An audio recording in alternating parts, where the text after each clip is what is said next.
Amém. Estenda sua mão para cá, vamos orar pela vida do pastor Remésio. Pai, nós abençoamos a vida do teu filho nessa noite.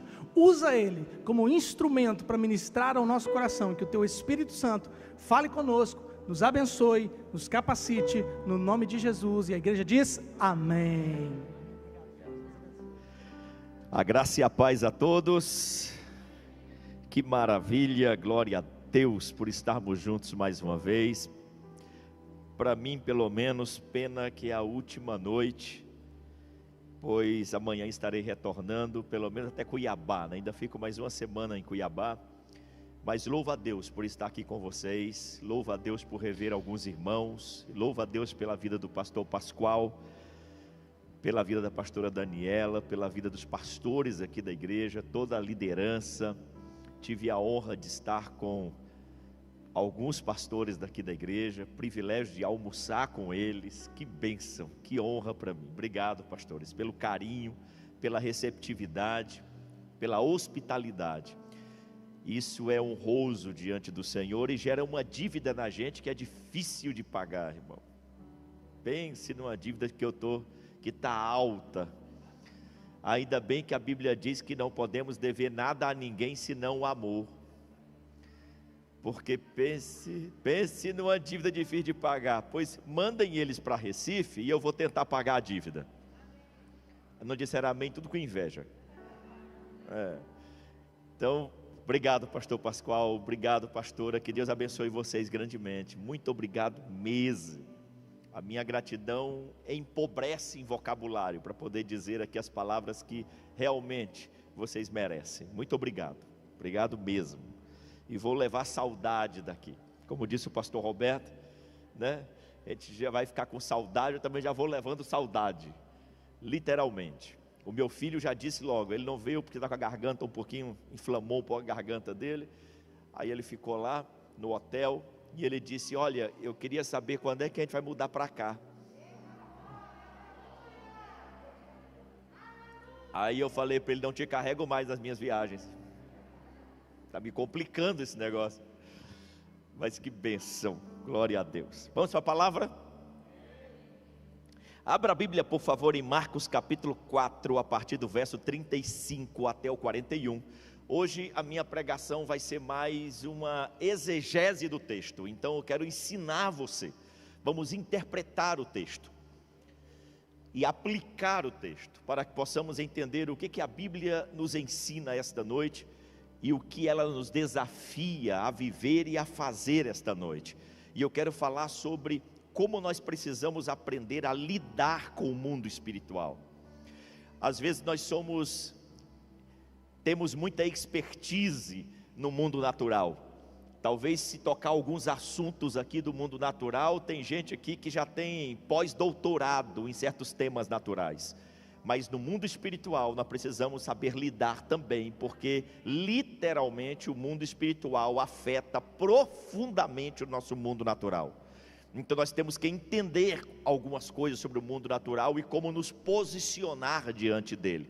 Então vamos fazer uma exegese do texto para que a gente possa entender o propósito de Deus e o discernimento que Ele quer nos dar, para que possamos aprender a lidar com o mundo espiritual. Acreditando você ou não, você está cercado pelo mundo espiritual 24 horas por dia, e de alguma forma você está sendo afetado, influenciado e de alguma forma dirigido pelo que acontece no mundo espiritual. Se você não tiver discernimento disso, você pode fazer besteiras diante de Deus, pensando estar acertando por falta de discernimento.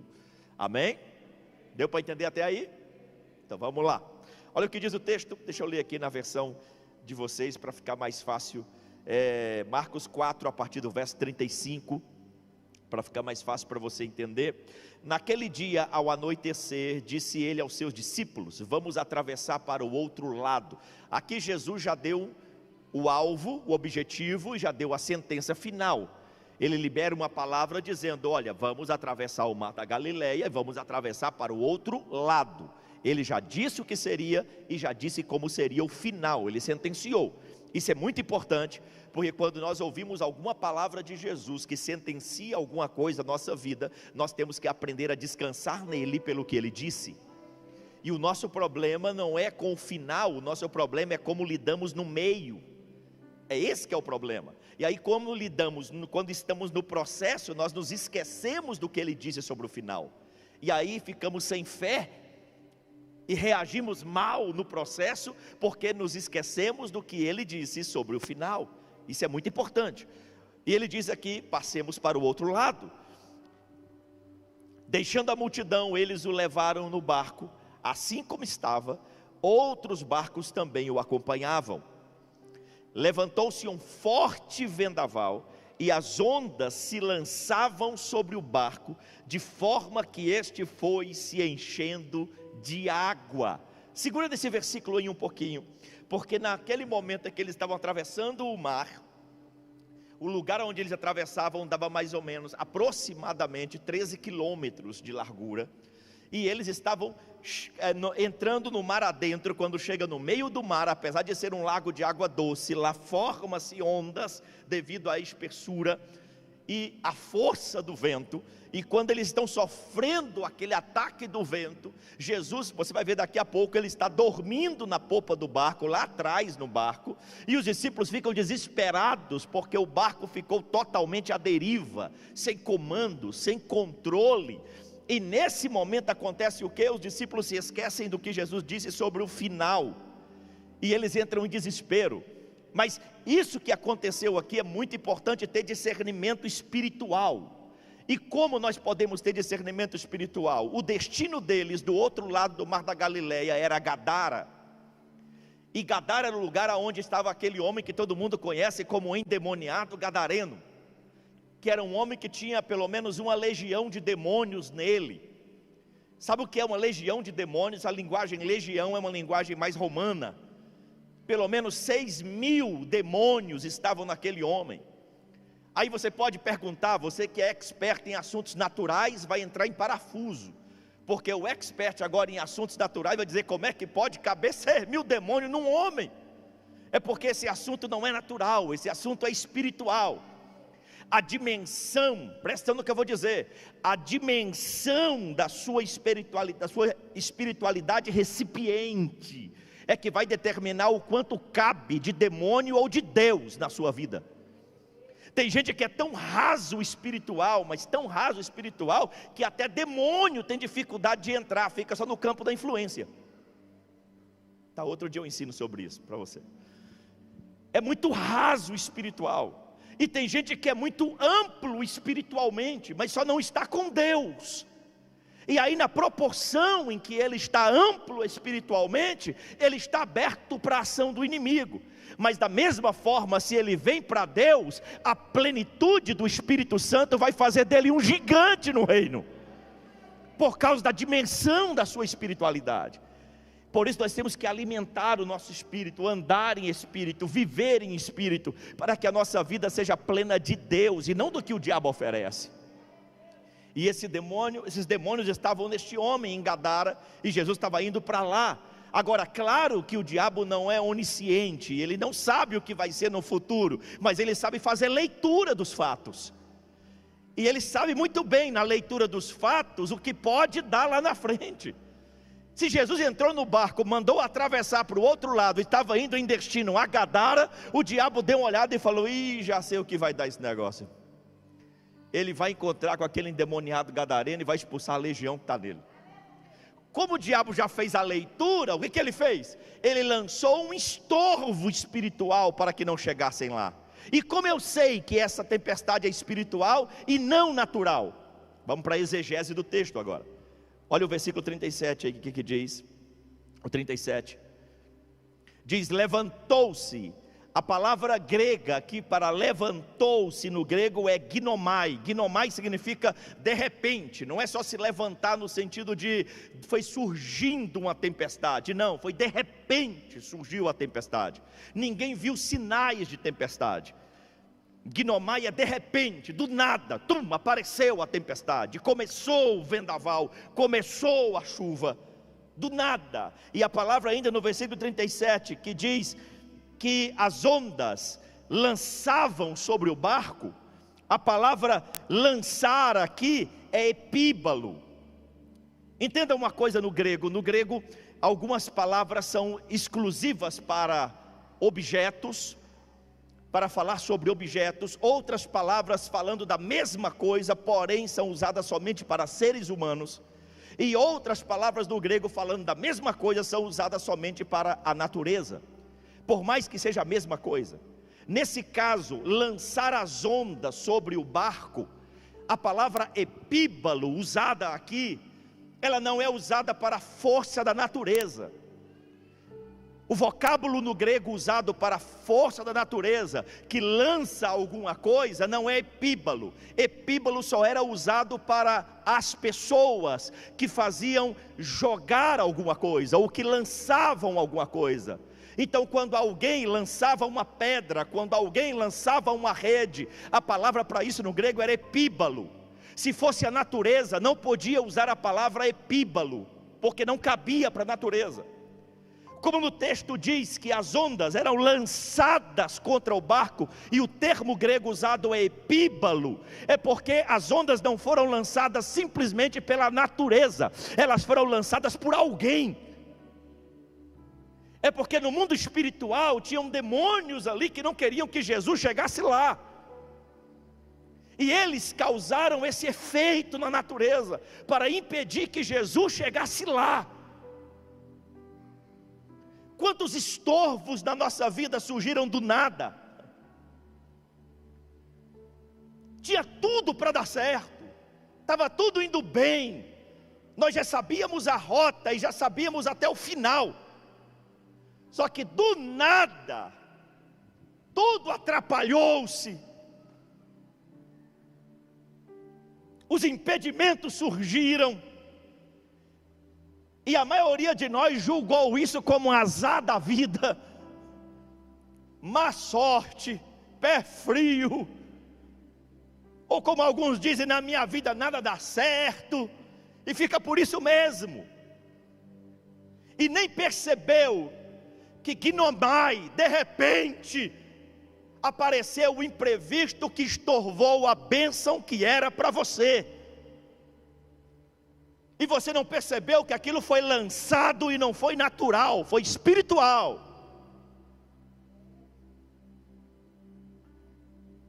E por causa da falta de posicionamento ficou assim. Mas vamos aprender, porque tem muita coisa na sua vida que vai desatar hoje, em nome de Jesus. Tem muita coisa que vai desembaraçar hoje, porque você vai aprender como fazer no mundo espiritual.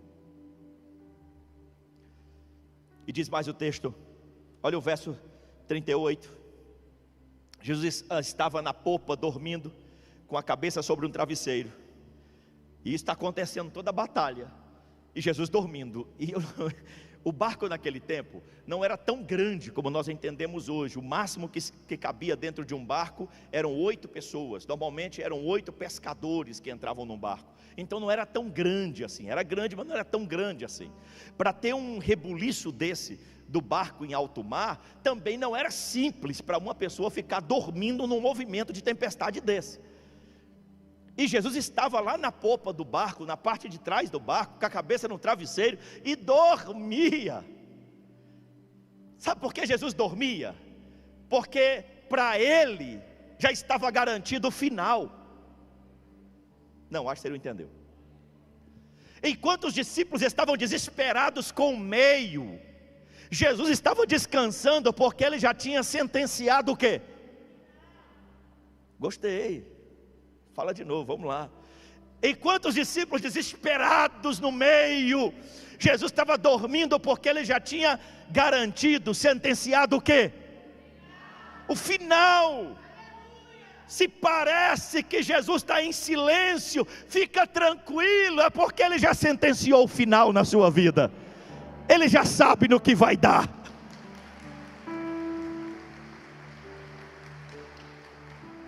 E quando ele está dormindo, os discípulos desesperados o acordam e clamam. A palavra clamar no grego aqui tem a ver de chamar a atenção, dá uma dura mesmo, não é educadamente. Quando a gente lê na língua portuguesa, dá a impressão que eles foram educadamente, ser o mestre, não te importa que morramos, mas não foi assim.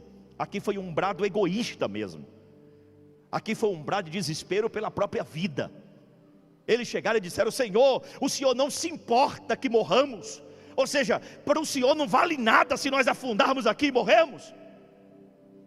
A nossa vida não tem importância para o Senhor. Irmão, o egoísmo é tão terrível, que eles nem perceberam que Jesus também estava na mesma situação. Só pensaram neles mesmos. Não te importa que morramos. Ficaram desesperados porque se esqueceram da sentença do final. Mas era espiritual isso. Os demônios estavam lançando ondas contra o barco. Agora no verso seguinte: ele se levantou, repreendeu o vento. Pode dizer aleluia mesmo. Diga de novo. Ok. Ele se levantou, repreendeu o vento. Agora a palavra para repreensão aqui é epitimal no grego. O que é epitimal? Epitimal é epi no grego, é como se posicionar contra. Isso é epi. Timal é deferir contra a honra. Vamos de novo. A palavra grega repreendeu não é no sentido que nós lemos na língua portuguesa, simples assim, repreendeu. É como se ele dissesse: acalme-se. Pronto. Não, não foi assim. Epitimal é epi, pôr-se contra. Timal, posicionar-se, deferir contra a honra. Sabe como ele repreendeu o vento? Ele se levanta e epitimal. Epitimal é vento. Está achando que é forte? Não é. Está achando que pode? Não pode. Está achando que consegue? Não consegue. Está achando que é poderoso? Não é. Está achando que vai afundar o barco? Não vai. Epitimal. Ele denigre a força do vento. Ele diminui a força do vento. Sabe qual é o nosso problema nos assuntos espirituais? É que nós somos educados demais com o diabo. Nós somos muito cicerones, muito lordes com o diabo. Muito gentleman. Eu me lembro um dia, eu era adolescente na igreja, e eu ficava sentado assim de lado. Eu gostava de sentar, naquela época os diáconos sentavam de lado, eu gostava de sentar junto com os diáconos. E um dia teve um culto tão tremendo que um cara entrou lá e ficou endemoniado. E pense num homem que ficou, e daquele que estribuchava no chão e gritava e que ia matar, e xingava e falava palavras horríveis. E aí os obreiros cercaram aquele homem lá e ficaram lá: em nome de Jesus, psst, demônio, aqui não, demônio, você não vai estragar o culto, cala a boca. Não faça isso. E aí quando o cara gritava e que aprontava, e tinha uma mulher sentada assim, da intercessão, irmã Maria Alexandrina, ela já partiu para a eternidade, e ela era bem grandona assim, bem forte, e ela ficou olhando aquele negócio, os obreiros todos educados, só faltava mandar um ofício para o diabo, um requerimento para o diabo desocupar o lugar. Ela se levantou de lá indignada de ver aquele negócio tão light assim, e ela bateu nas costas dos obreiros assim, abriu espaço, chegou perto do demoniado, bateu o pé no chão e: sai, em nome de Jesus! O demoniado reagiu assim, já estava liberto. Ela bateu no ombro do obreiro e falei: assim que expulsa demônio, irmão. Foi sentar.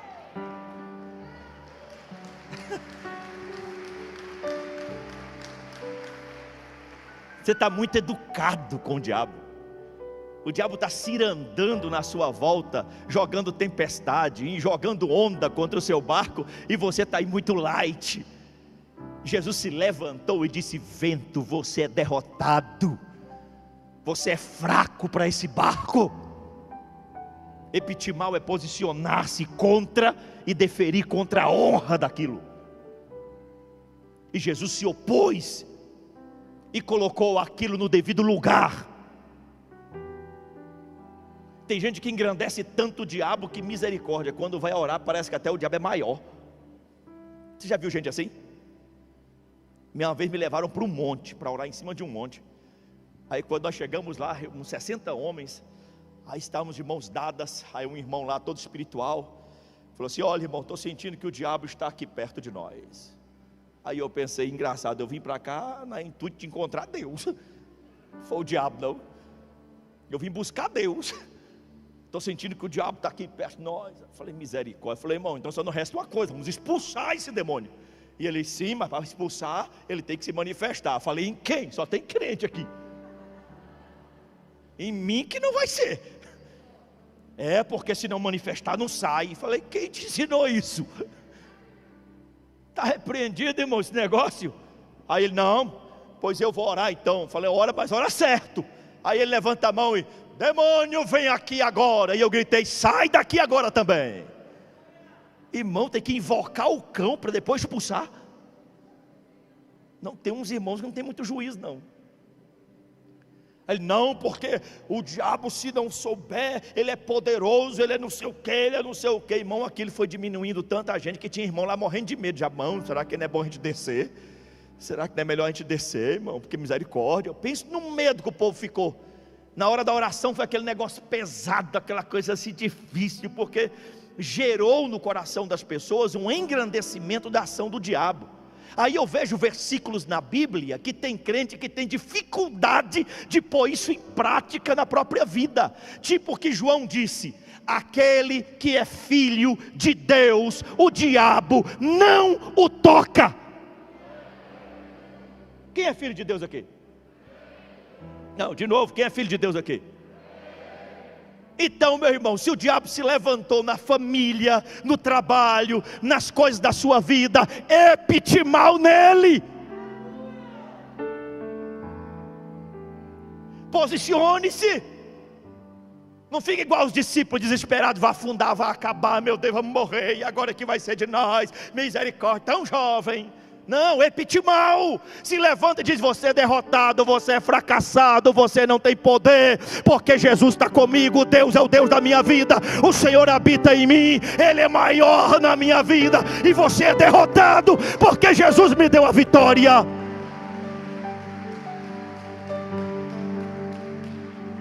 É posicionamento. Porque o diabo se alimenta de medo. Quanto mais medo ele te coloca, mais força ele tem contra você. Quanto mais fé verdadeira você tem, menos medo você tem dele. Porque a tua certeza te garante. O teu medo te faz ser dúbio.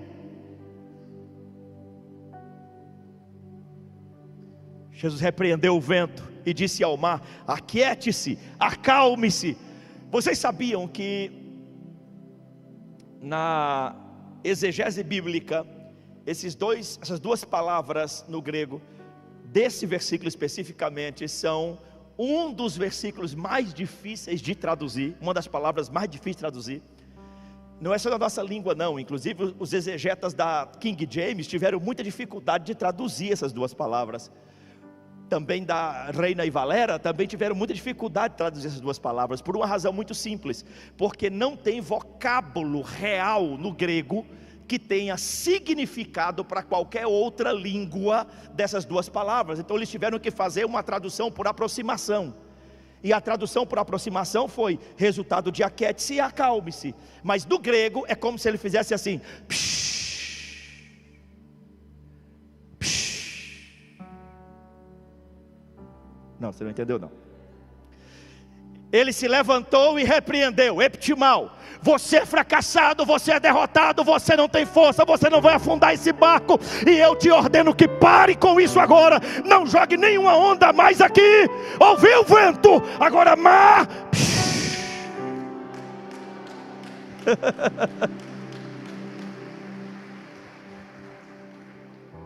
É isso que você vai fazer também. Você vai se levantar contra o causador e vai dizer: está repreendido, você é derrotado, meu Deus é maior. E vai olhar para a tua vida e dizer: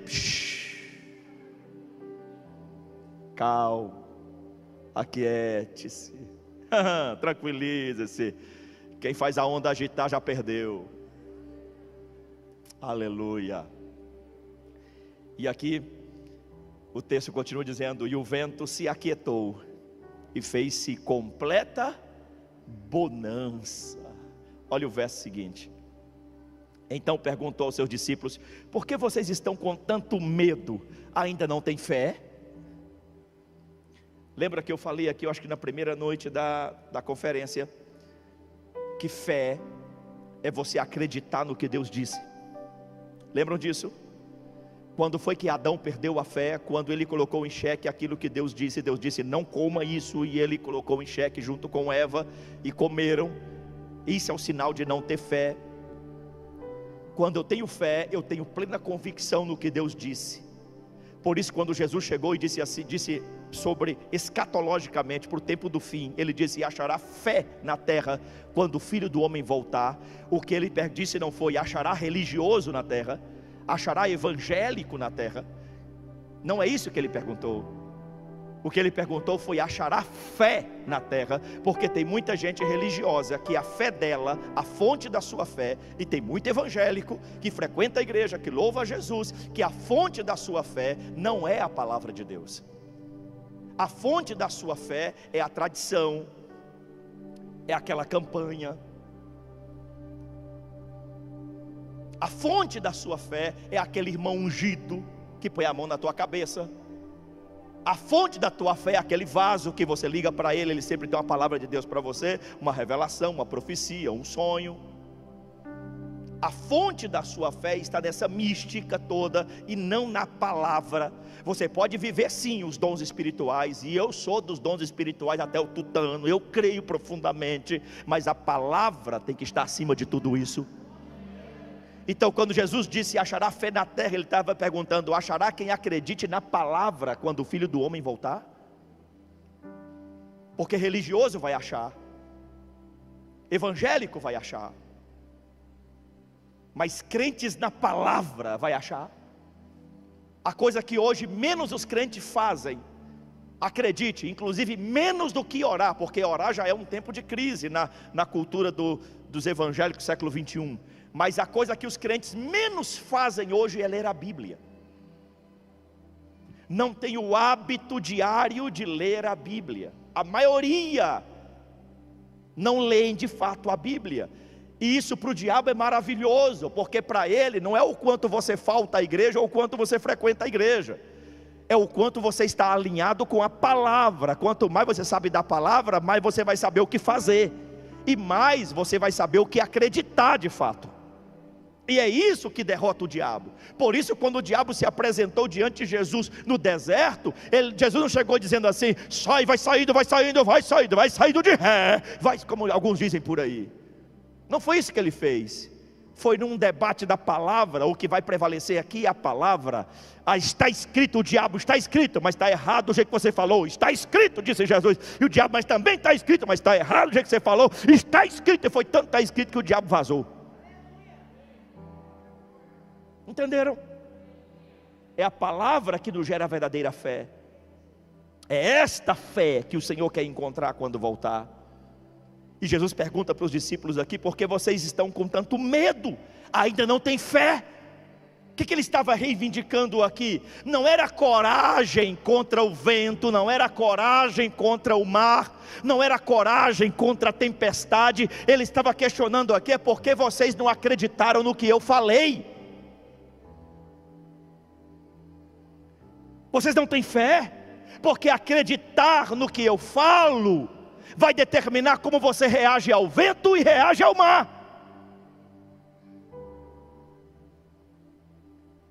Se você não acredita na palavra de Jesus, você não vai saber reagir diante dos problemas da vida. Se você acredita na palavra de Jesus, você vai tirar de letra os problemas da vida. E ainda que os problemas da vida te tirem desta terra, você sabe para onde vai na eternidade, porque a palavra dele também te diz isso. Vocês não têm fé, não acreditam no que eu disse. Eu não falei que é para chegar do outro lado? E vocês estão com medo de quê? Verso seguinte: eles estavam apavorados e perguntavam uns aos outros: quem é este que até o vento e o mar lhe obedecem. Eu gosto disso, porque eles entenderam naquele momento que havia uma batalha espiritual quando Jesus falou com eles sobre fé.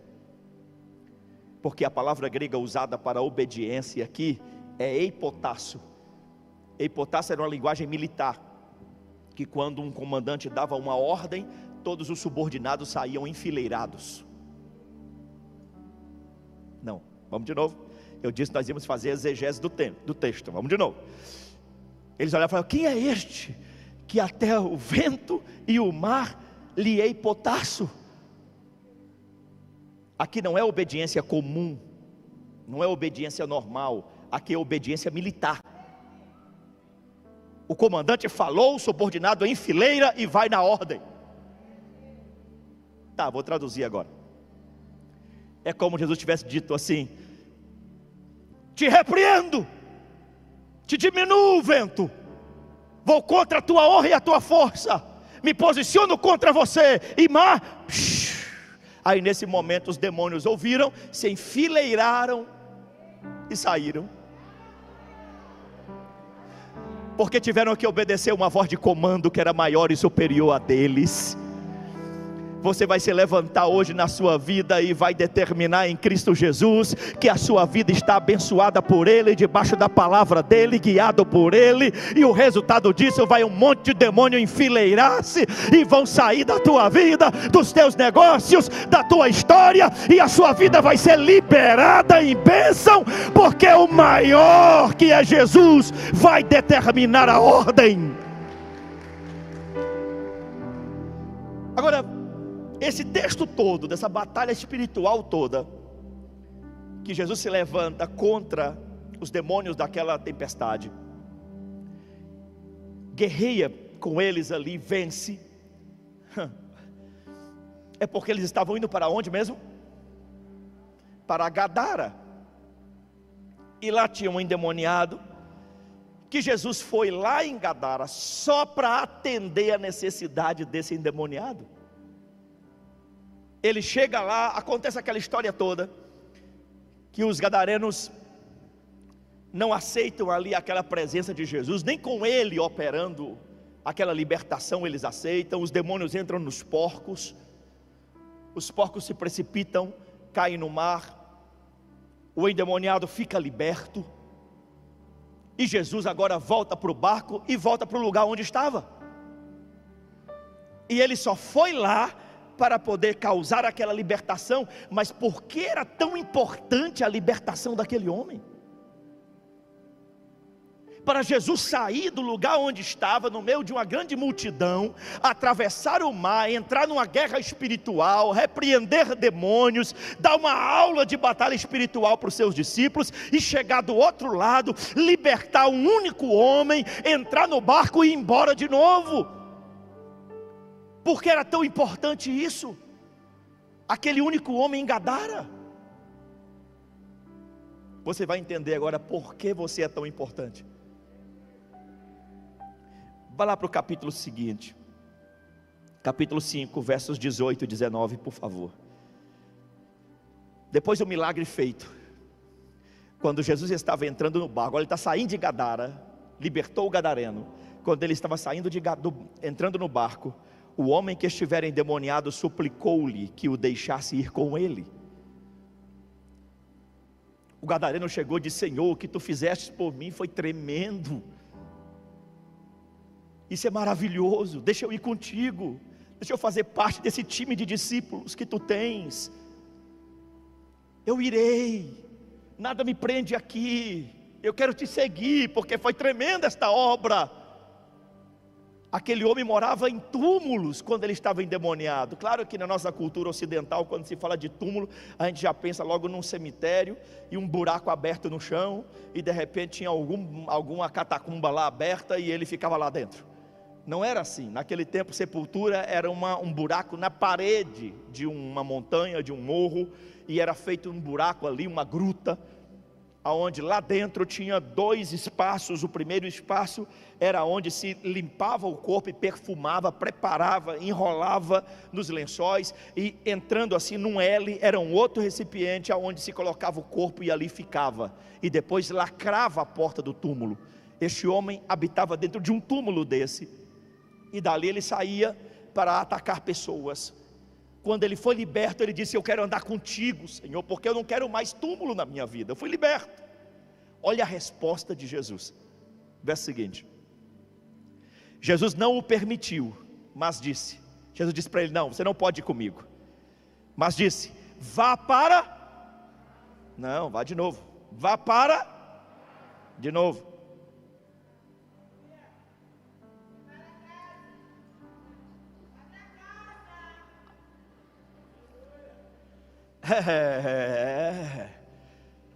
Tem muita gente achando que a maior razão do milagre dele é fora da casa dele. Não é. Jesus disse: vá para casa, para a sua família, anuncia-lhes quanto o Senhor fez por você e como teve misericórdia de você. Deixa eu te explicar algo muito forte, muito poderoso. Jesus, quando chegou em Gadara e libertou esse homem, nem com a obra feita mexeu com os gadarenos. Eles repudiaram Jesus.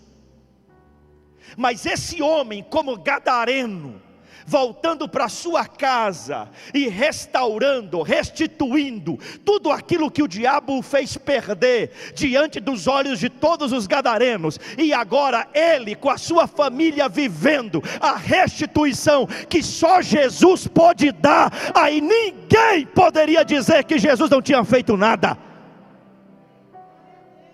A maior bênção na vida de um cristão é quando essa bênção entra para dentro da sua casa. Enquanto você ficar vivendo uma vida cristã autônoma, aonde a sua oração é feita fora de casa, o seu jejum é feito fora de casa, a sua leitura bíblica é feita fora de casa, tudo que você vive de bênção acontece fora de casa. Se você não transformar a sua casa no palco das suas bênçãos, você não entendeu porque Jesus está operando. Se você não chamar a tua esposa para dentro do milagre, você não entendeu. Se você não chamar os teus filhos para dentro do milagre, você não entendeu. Se você não levar a tua casa diante do que Deus fez, você não entendeu. Você está doido para seguir Jesus, mas segue sozinho. E Ele não te quer sozinho. Ele quer que você volte para casa e diga: o milagre que me alcançou lá na igreja vai afetar a minha casa em bênção. Por isso tem muitos filhos que não querem saber de Jesus, muitas esposas que não acreditam mais que o seu esposo vai ser homem de Deus de verdade, e muitos homens que não conseguem mais ver nenhum tipo de ação da esposa para com Deus, porque dentro de casa não vivem aquilo que eles vivem na fé fora. Tem que pegar as bênçãos e levar para dentro de casa, porque uma família cheia de Deus muda um bairro, muda uma cidade, muda um estado, muda um país. Você consegue entender a dimensão do que eu estou dizendo? Não ande sozinho na sua espiritualidade. Você tem uma casa para andar com você, você tem uma família para andar com você. Não deixe tua esposa para trás, e nem deixe teu marido para trás, não deixe teus filhos para trás. Não pense você que a sua criação de filhos, por melhor que seja, se você não gerar nos seus filhos hábitos espirituais, eles não vão aprender no automático. Leve para dentro de casa. Eles não vão aprender a ler a Bíblia só porque te veem lendo. Eles vão aprender a ler a Bíblia porque você lê com eles. Eles não vão aprender a orar só porque te veem orando, e feliz pelo menos desses que oram. Eles só vão aprender a orar se você orar com eles e eles com você. A sua esposa não pode ser um entrave da sua ministração, tem que ser a glória da sua ministração. Deixa eu interpretar isso para ficar mais claro. Talvez você não entendeu. Que quando nós estamos entre irmãos na igreja e o pastor fala assim, vire para o irmão ao lado e ministra a vida dele, aí você vira para o irmão assim, me pega na mão dele e diz, em nome de Jesus você vai ser abençoado, meu irmão, Deus é com você, Senhor, eu ministro nesse homem, esse homem é um profeta de Deus, e não sei o que. Agora vire para a tua esposa e ore.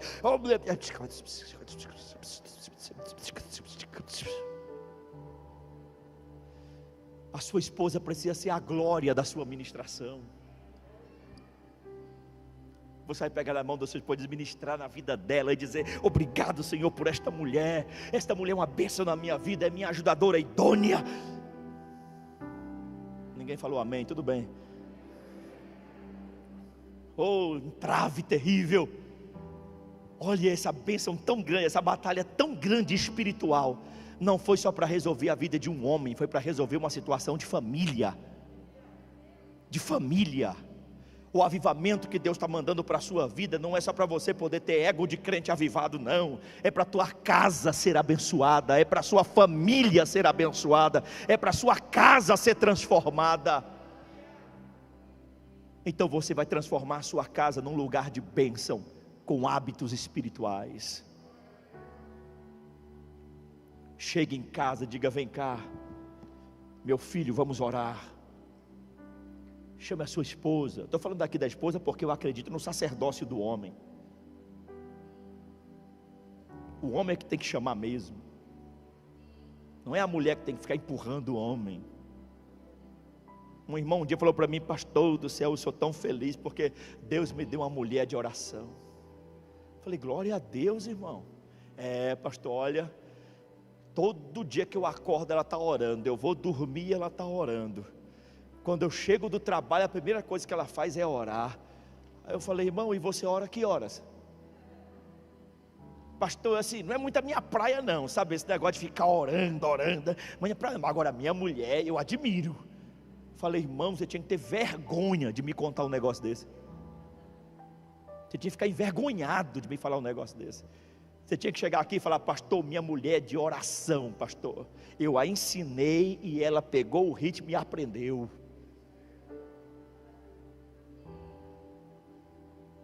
Eu pensei que os homens iam dizer, glória a Deus, aleluia, fala Jesus.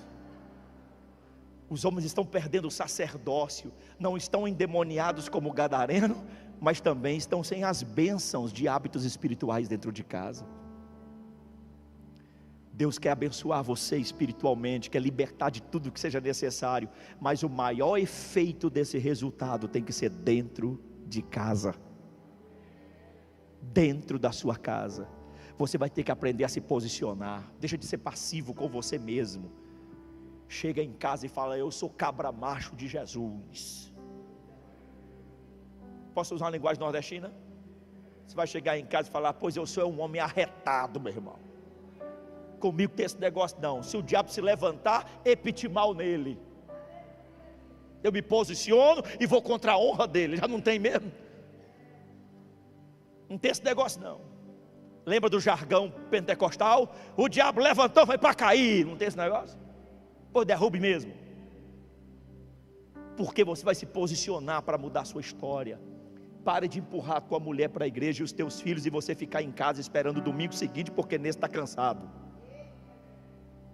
Você vai correr para cima, meu irmão.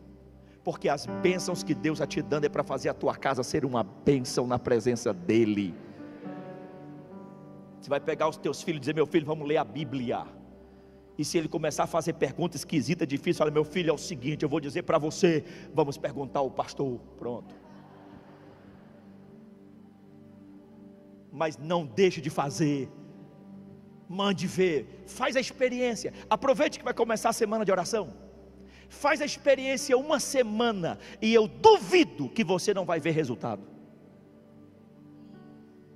Faz a experiência, quebre o muro, pegue na mão da sua esposa e ora com ela, mas ora verbalmente. Depois que inventar esse tal de oração no espírito, irmão, todo mundo ora telepaticamente agora. Ora, irmão, estou orando, pastor, em espírito. Conversa, irmão. Está pegando carona na oração dos outros. Pegue na mão da sua esposa e diga, minha esposa é uma bênção. O Senhor nos abençoou porque o Senhor me deu esta mulher do meu lado. E depois a esposa vai abençoar o marido também. Obrigado, Senhor, por esse buchudinho que o Senhor me deu. Uma bênção na minha vida. É buchudinho, mas é meu. Valorize, honre, abençoe. Chama os teus filhos. Se eles não têm o hábito com você, vão ficar meio sem graça de início, mas com o tempo a coisa pega. Ore por ele. Senhor, aqui está meu filho, ele é herança do Senhor na minha vida, ele é flecha no meu alforje, e eu vou jogar ele longe. Se ele é adolescente, ore pelo casamento dele. Senhor, que ele tenha um casamento abençoado. Prepara, Senhor, a mulher que tu tens, ou o marido que tu tens. Já vai bombardeando, vai cevando no espírito, meu irmão. Hábitos espirituais. Ou vai ser preciso Jesus atravessar o mar para te encontrar, para resolver o problema da tua casa?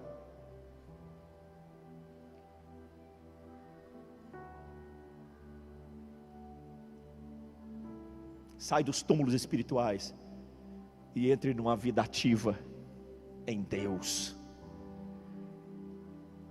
O pastor quase não vai ter mais trabalho depois disso, porque só vai ter bênção para contar. Pastor do céu, eu tinha tanto pepino para te contar até a semana passada, mas depois que lá em casa começou a orar, pastor, não tem mais pepino para contar. Fala amém, pelo amor de Deus, irmão. Isso é profético.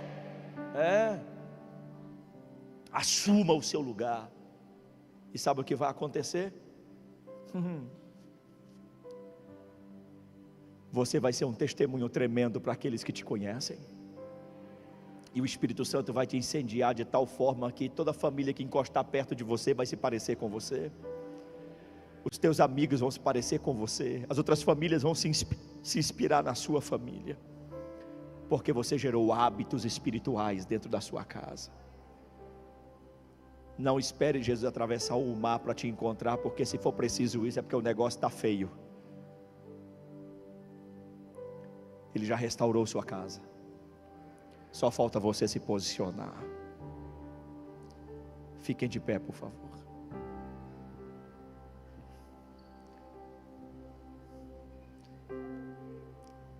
Pastor, eu sei que já está até demais, toda vez eu fico fazendo apelo aqui, chamando na frente, mas é porque eu preciso fazer isso. Eu acredito muito nesse chamado profético. Eu queria chamar aqui à frente todos os casados. Que viesse aqui o casal. Todos.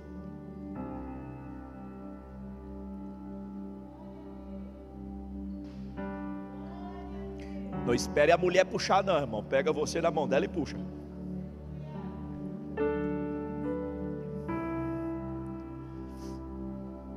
Aleluia.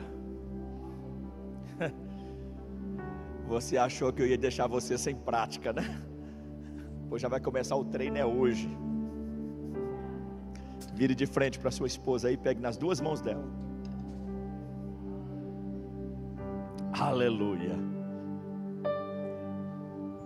Você estava acostumado a elogiar só a espiritualidade dela, né? Agora você, homem, vai abençoar sua esposa. Mas não é telepaticamente não, viu? Deixa ela ouvir. É muito importante que ela escute. E você vai ministrar sobre a vida dela e vai dizer: Deus, aqui está a minha esposa, a mulher que o Senhor me deu, a mulher que o Senhor colocou na minha vida, a mulher que o Senhor colocou para viver as bênçãos do Senhor comigo, para construir a nossa história, o nosso legado. Comece a orar pela sua esposa agora. Comece a abençoar a vida da sua esposa. E quando ele terminar, irmã, você começa a abençoar a vida dele. Mas a primeira oração sempre tem que ser dele. Sempre tem que ser dele. Se as mulheres que estão aqui estão sem os maridos, levante a mão na direção da sua casa agora e comece a ministrar sobre o seu marido. Se algum homem está aqui sem a sua esposa, levante a mão na direção da sua casa e comece a ministrar sobre a sua esposa. Porque Deus vai fazer uma obra hoje, é dentro de casa. Dentro de casa. A família é tão importante para Jesus, que ele foi até Gadara, só para resolver o problema de família daquele endemoniado. Comece a orar. Você que é solteiro, você que é divorciado, você que ainda quer casar, levante a mão para o céu e diga: Deus, provê na minha vida, segundo o teu coração, segundo a tua vontade. Provê na minha vida segundo a tua vontade. Se houverem filhos aqui, desses casais aqui na frente, os filhos agora venham também. Venham junto com seus pais. Se tiverem filhos aqui, que os casais estão aqui na frente, os filhos agora venham junto com seus pais. E os pais vão abençoar os filhos. Vão orar pelos seus filhos. Vão ministrar, profetizar sobre a sua casa.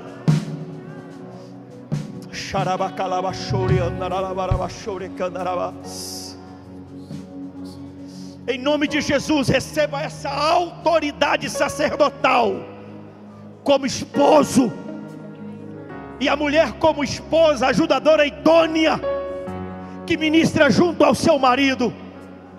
Abençoe os seus filhos agora. Os teus filhos não se perderão no mundo.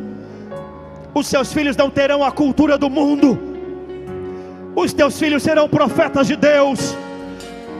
Os teus filhos serão homens que honrarão o nome de Jesus nessa terra. Os seus filhos serão homens e mulheres espirituais. A tua casa é uma bênção completa. E em nome de Jesus, que reine a presença dEle na sua casa. E que a partir de hoje mude os hábitos. Mude os hábitos.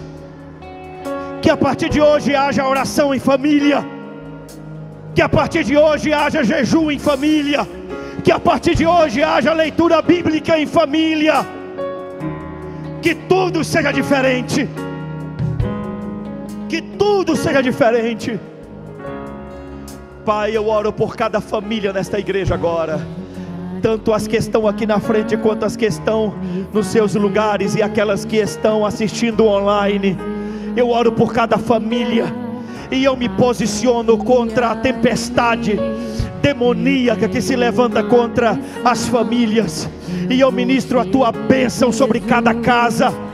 O coração da esposa será convertido ao marido, e o coração do marido será convertido à esposa. O coração dos pais serão convertidos aos filhos, o coração dos filhos convertidos aos pais.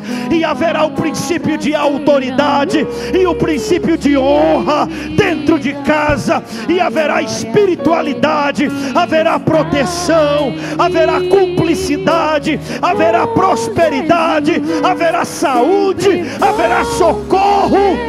Levanta, eu olho pra Jesus, pro amor de Deus na cruz. Eu clamo, Abba Pai, ó, vem com seu poder. Abrace a sua família. Eu olho pra Jesus, abraça a sua família. amor de Deus na cruz, nada pode parar. Libere palavras ao pé de ouvido. Libere palavras ao pé de ouvido. Peça perdão se for necessário pelo tempo de negligência. Peça perdão se for necessário pelo tempo que você não atentou a essas verdades. Comece tudo, retome tudo. Não seja passivo. Assuma o seu lugar. Maior é aquele que está em mim. Com Jesus sempre vou me levantar. Eu olho pra Jesus, pro amor de Deus na cruz. Eu clamo, Abba Pai, ó, vem com seu poder. Eu olho pra Jesus, pro amor de Deus na cruz, nada pode parar o autor da vida. Olhem para mim um momento, aí com a sua família, sem voltar para o seu lugar. Olhem para mim um momento. São atitudes simples de uma espiritualidade genuína. de uma vida cristã verdadeira, com estilo de vida, com maneira de viver, que vai eliminar muitos conflitos de família. É a falta do posicionamento correto, é a falta do hábito correto dentro de casa, que faz você precisar tanto de socorro nos assuntos de família. Assumam os devidos papéis, e quem vai reinar na sua casa é Deus, quem vai operar lá é Deus. É tão sério isso. Agora, isso aqui não é exegese bíblica não, isso aqui é opinião minha, é opinião minha. Na minha opinião, uma das maiores razões do porquê Jesus foi lá libertar aquele homem, não é nem tanto porque o milagre seria tão extraordinário na vida dele. Sabe por que Jesus libertou aquele homem? Porque apesar dele estar tanto tempo naquele quadro, naquela situação, naquela humilhação, naquela vergonha, naquela exposição, ele ainda tinha uma família que o esperava. A grande ação de Jesus, na minha opinião, foi muito maior de amor e misericórdia pela família dele do que por ele. Porque o grande resultado do milagre foi a restituição de uma casa que precisava do marido no devido lugar, que precisava do pai no devido lugar, que precisava do líder da casa no devido lugar. O grande milagre resultou na honra de uma família ter o homem que dava dignidade para sua casa na cultura da época dentro de casa de novo. Jesus valorizou foi aquela família que precisava daquele homem de volta.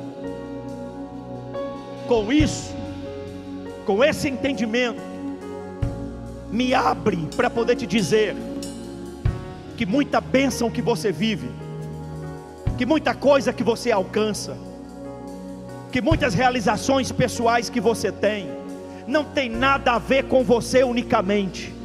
Se você não tivesse a família que tem, talvez essas bênçãos nunca chegariam nas suas mãos. É para você honrar lá na sua casa que Deus fez o que fez, faz o que faz e vai continuar fazendo o que está fazendo.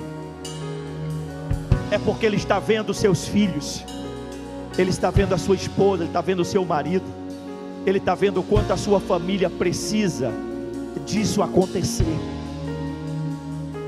Então, a partir de hoje, mude os hábitos dentro de casa, que não seja preciso nenhuma tempestade de batalha espiritual tentar impedir que algo de Deus chegue na sua casa, que já fique caminho liberado na sua casa, porque você vive na bênção. Faz um propósito com Deus. Homens que estão aqui, sejam homens de verdade. Jetro disse para Moisés: Moisés, escolha líderes no meio do povo. A primeira característica que Jetro deu para Moisés escolher homens foi o seguinte: que eles sejam homens de verdade. Depois, que sejam sábios. Depois, que sejam tementes a Deus. Primeiro tem que ser homem de verdade, porque se não for homem de verdade, não vai ser bom nem para Deus, nem para ninguém. Homens, assumam o papel. Lá na sua casa, leve a sua família aos pés de Jesus. Se for preciso levantar de madrugada, levante. Leve a sua família aos pés de Jesus. Mude os hábitos dentro de casa, e você vai ver o que vai acontecer. Você pode dizer para sua família aí: pode contar comigo, porque a partir de hoje vai ser diferente. Deus está falando comigo. Você pode dizer isso? Diga isso para sua família: pode contar comigo. Deus está falando comigo aqui, a partir de hoje vai ser diferente. E eu quero ouvir testemunho disso. Que Deus me dê a honra de ouvir testemunho disso, Em nome de Jesus, aplauda ao Senhor.